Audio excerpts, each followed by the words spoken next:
Hello बच्चों, कैसे हैं आप। स्वागत है आपका डिपार्टमेंट ऑफ एजुकेशन की इस 11 अगस्त की वर्कशीट में। जैसा कि आप देख सकते हैं, वर्कशीट क्लास 10th के बच्चों के लिए यानी कि 10वीं के बच्चों के लिए है। विषय है सामाजिक विज्ञान और सामाजिक विज्ञान में आज हम पढ़ने वाले हैं अर्थशास्त्र। यहाँ आप अपना नाम और यहाँ लिखेंगे आप अपने क्लास टीचर का नाम। तो चलिए बच्चों, टाइम वेस्ट ना करते हुए शुरू करते हैं। जैसा कि आप देख सकते हैं, आज का जो वर्कशीट है हमारी इकोनॉमिक्स यानी कि अर्थशास्त्र की जो वर्कशीट है हमारी, उसका टॉपिक है विकास। विकास का मतलब यानी कि डेवलपमेंट।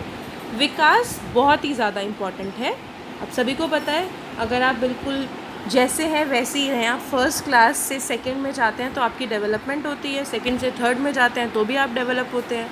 अगर सेम रहे, कुछ भी चेंज ना आए, हमें कुछ जानने को ना मिले, सब कुछ वैसा ही रहा, तो विकास नहीं हो पाएगा हमारा। तो चलिए आगे पढ़ते हैं। दिए गए अनुच्छेद को पढ़कर उत्तर दीजिए। अलग अलग लोगों के लिए विकास के लक्ष्य भिन्न भिन्न हो सकते हैं। एक के लिए जो विकास है हो सकता है दूसरे के लिए विकास ना हो, यहाँ तक कि दूसरे के लिए वह विनाशकारी हो। विकास के लक्ष्य में लोग नियमित काम, अच्छी नौकरी, उपज या उत्पाद की अच्छी कीमत यानी कि ज़्यादा आय चाहते हैं। इसके अतिरिक्त लोग बराबरी का व्यवहार, आज़ादी, सुरक्षा और दूसरों से आदर मिलने की इच्छा भी रखते हैं। अपने आसपास बेहतर सुविधाएं, स्वच्छ पर्यावरण भी महत्वपूर्ण होता है। इसलिए विकास में मिले जुले लक्ष्य शामिल होते हैं जो हर किसी के लिए अलग अलग ही हो सकते हैं। तो जैसा कि हमने पढ़ा, विकास की परिभाषा हर व्यक्ति के लिए अलग अलग होती है। हो सकता है एक व्यक्ति के लिए कुछ विकास हो और दूसरे व्यक्ति के लिए वो विकास ना हो, और विकास ना होना तो काफ़ी नहीं, हो सकता है उसके लिए विनाशकारी हो, बिल्कुल डिस्ट्रक्शन का सोर्स बन जाए। अच्छा, उसके बाद बोला है व्यक्ति के लिए विकास हो सकता है कि उसकी आमदनी ज़्यादा हो जाए, उसकी आय ज़्यादा हो जाए, उसकी अच्छी नौकरी हो जाए, उसको नियमित काम मिले, जो उसने उगाया है उसको अच्छा पैसा मिले। उसके अलावा और भी चीज़ों को हम विकास कहते हैं, जैसे कि बराबरी का व्यवहार। व्यक्ति को पैसा तो मिल रहा है लेकिन उसके साथ बराबरी का व्यवहार नहीं हो रहा, उसको आज़ादी नहीं मिल रही, उसको सुरक्षा नहीं दी जा रही, उसको आदर नहीं दिया जा रहा, उसको स्वच्छ वातावरण नहीं मिल रहा, तो वो भी विकास नहीं है। तो विकास कहा गया है एक चीज़ नहीं है, इसमें बहुत सारे लक्ष्य शामिल होते हैं। तो चलिए क्वेश्चन आंसर्स करते हैं। पहला प्रश्न है, आपके अपने जीवन में विकास के लिए क्या लक्ष्य है? क्या ये आपके परिवार या अन्य सदस्यों जैसा है? पूछा है कि आपके लिए विकास की क्या परिभाषा है, और जो आपके लिए विकास है आपके परिवार के लिए भी सेम ही है क्या? विकास का मेरा लक्ष्य एक बहुत अच्छे कॉलेज में प्रवेश लेना, मैं प्रसिद्ध होना चाहता हूँ और अपने माता पिता को गर्व महसूस कराना चाहता हूँ। मैं भी सम्मान और समानता भरे जीवन जीना चाहता हूँ। मेरा लक्ष्य मेरे परिवार से थोड़े अलग है। सीमित धन के कारण उनका लक्ष्य हमें अच्छी शिक्षा देने और सभी को जीवित रहने में मदद करने के लिए पर्याप्त कमाई करना था। तो कहा है मैं अच्छा पढ़ना चाहता हूँ सो दैट मैं 10th क्लास में और 12th क्लास में अच्छे नंबर ला के एक अच्छे कॉलेज में एडमिशन ले पाऊँ। मैं प्रसिद्ध होना चाहता हूँ, मैं चाहता हूँ कि मेरे माता पिता को मुझ पर गर्व हो, मुझे सम्मान मिले, मुझे आदर मिले। और मेरे परिवार का ऐसा लक्ष्य नहीं था, मेरे परिवार में मेरे पिताजी की आमदनी कम थी, इस वजह से उनके हिसाब से विकास क्या था, मुझे पढ़ाना, मुझे एक अच्छा व्यक्ति बनाना। दूसरा प्रश्न देखते हैं, कैसे एक के लिए जो विकास है दूसरे के लिए विकास नहीं है? उदाहरण देकर समझाइए। अब आपको भी पता है अलग अलग व्यक्ति के लिए विकास की अलग अलग परिभाषा होती है, तो पूछा है किस तरीके से आपको उदाहरण के साथ समझाना है।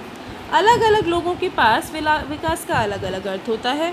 जो कभी स्कूल में नहीं गया उसके लिए पढ़ाई करना विकास हो सकता है।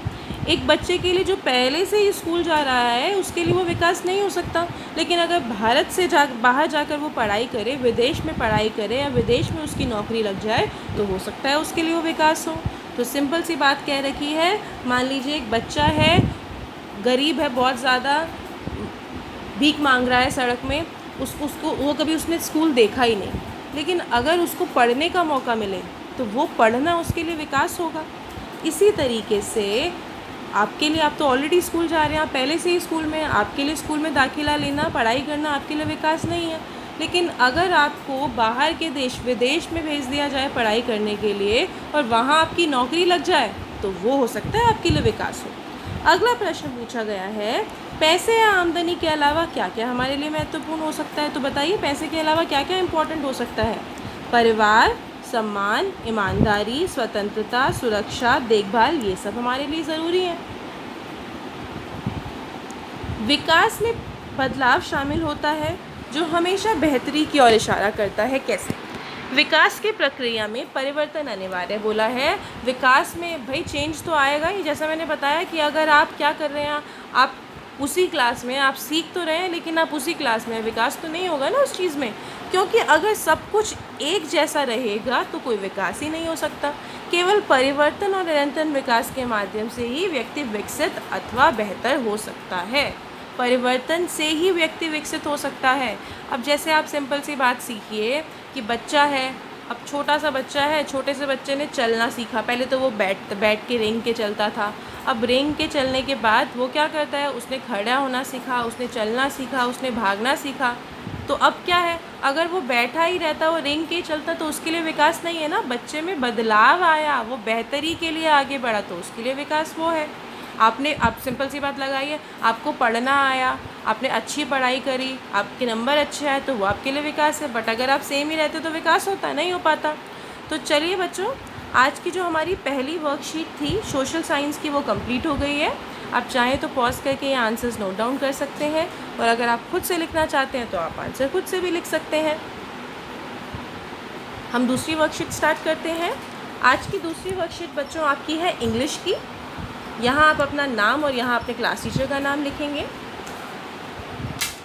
जैसा कि आप देख सकते हैं बच्चों, इंग्लिश की वर्कशीट में आज आपको कुछ पैराग्राफ दे रखा है। पहले चलिए पढ़ते हैं क्या है ये, क्या नहीं है।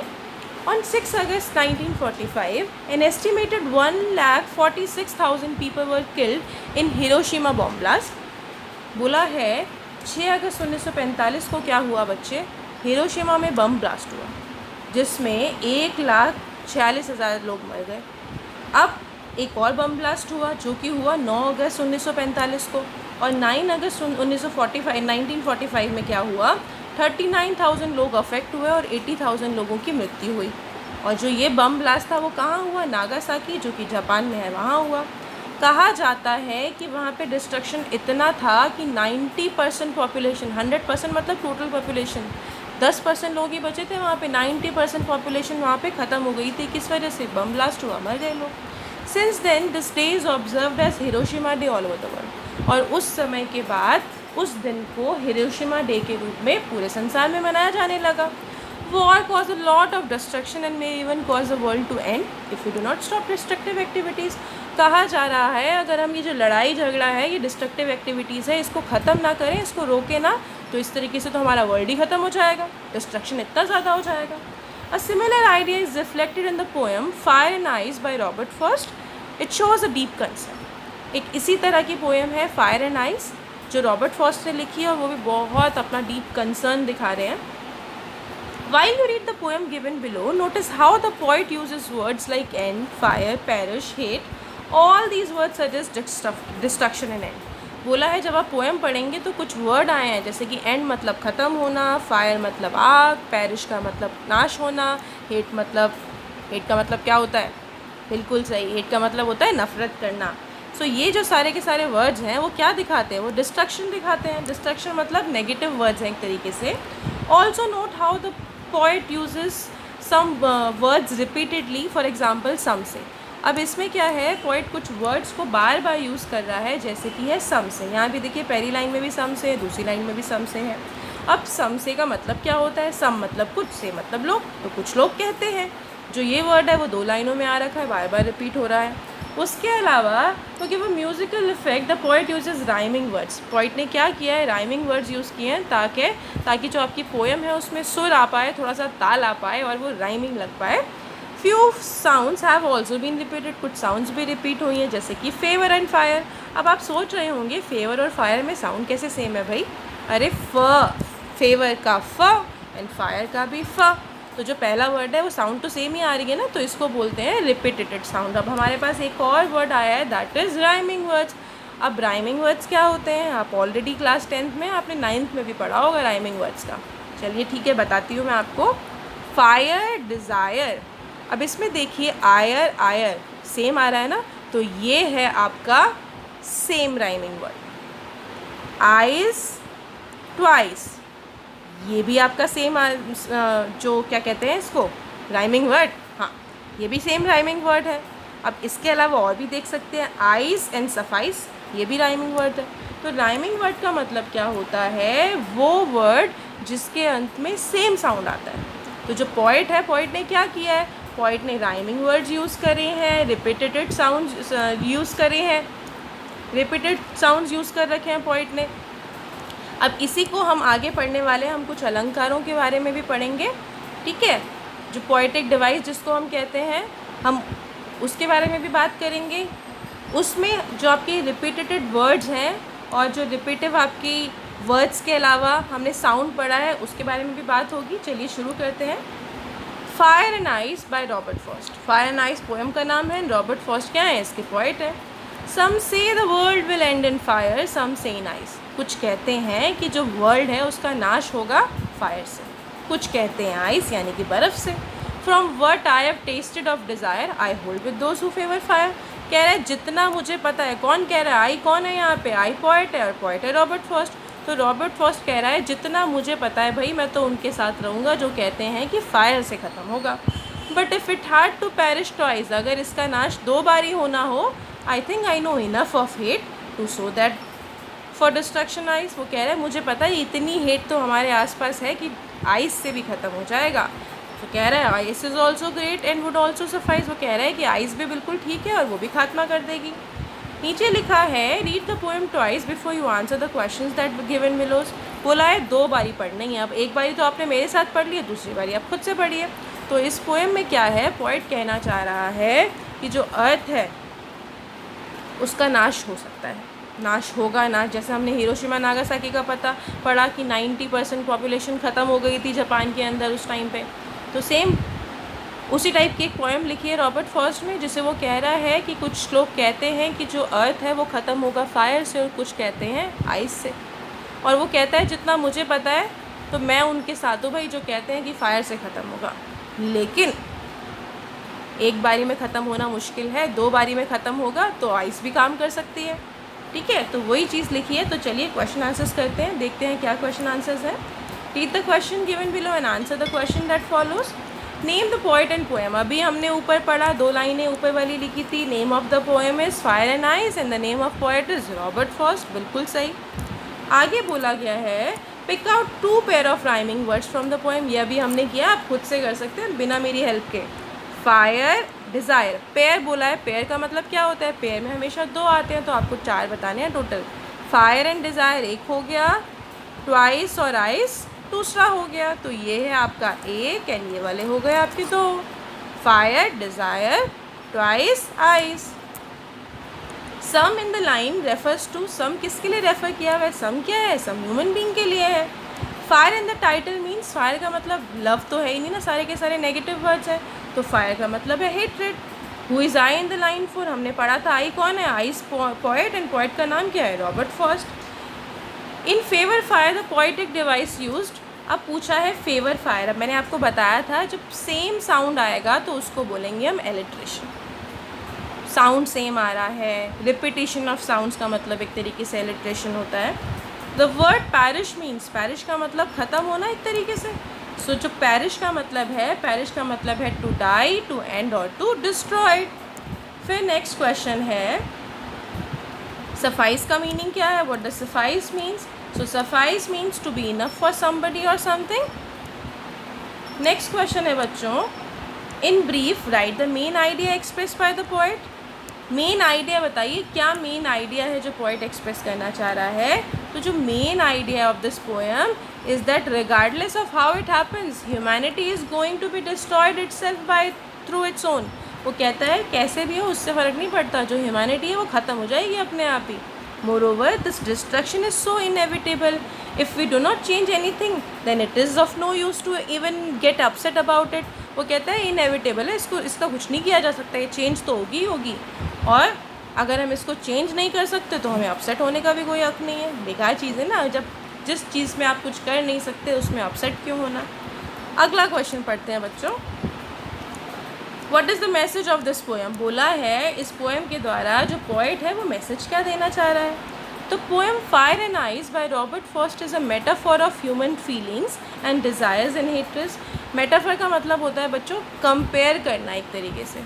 कंपेयर कैसे करना? हमने देखा आइस एंड फायर को किस तरीके से डिपिक्ट कर रखा है, तो यहाँ पे मेटाफॉर यूज़ हुआ है किसका? ह्यूमन फीलिंग्स, डिज़ायर, हेट, इस सब को दिखा रखा है। Fire represents burning desire while ice on the other hand depicts ice. जो फायर है वो बर्निंग डिज़ायर को दिखाती है, डिज़ायर मतलब इच्छा, कामना, उसको दिखाती है। और आइस किसको दिखाती है? आइस मतलब हेट्रेड यानी कि घृणा। It tells us about how we humans will be ending of our own race. किस तरीके से हम ह्यूमन बींग अब कैसे खुद को ख़त्म करेंगे। The poet creates a hypothetical situation of the world ending twice. जो पोइट है, हाइपोथेटिकल का मतलब क्या होता है कि एक तरीके से सिचुएशन क्रिएट कर रहा है कि हाँ ऐसा हो सकता है, जिसमें वो बोलता है कि 2 बारी अगर हमारा अर्थ ख़त्म होना हो तो किस तरीके से होगा। The poet learns towards the idea of world ending in the Fyers. जो पोइट है बेटा वो लीन होता है किस साइड? वो कहता है कि ठीक है भाई फायर से ख़त्म होगा। क्यों? That is due to greed and mainly thirst of power. लोगों को क्या चाहिए? लोगों को पावर चाहिए। लोगों के अंदर ग्रीड है, ग्रीडी हैं लोग कि भाई हमें पावर चाहिए। Contradicting this he says that the world can indeed meet its end at the hands of ice। वो कहता है कि ऐसा है, आइस से भी ख़त्म हो सकता है। अगर अर्थ को 2 बारी ख़त्म होना है तो दूसरी बारी आइस से ख़त्म हो सकता है। और आइस का मतलब क्या था? आइस का मतलब हेट था। As well because of the amount of hatred present in the world. जिस तरीके से लोगों में हेट है, हेट्रेड है, उसके द्वारा पॉइंट कहता है कि भाई फायर से तो ख़त्म हो सकता है, आइस से भी ख़त्म हो सकता है। तो ये जो हमारी पोएम थी आज हमने कर ली। 2 वर्कशीट थी, दोनों वर्कशीट हमारी कंप्लीट हो गई। मैं आशा करती हूँ आप लोगों ने कॉपी डाउन कर लिया होगा। नहीं किया तो आप पॉज करके कॉपी कर लीजिए। हम कल मिलेंगे नई वर्कशीट के साथ। तब तक के लिए स्टे हेल्दी, स्टे सेफ।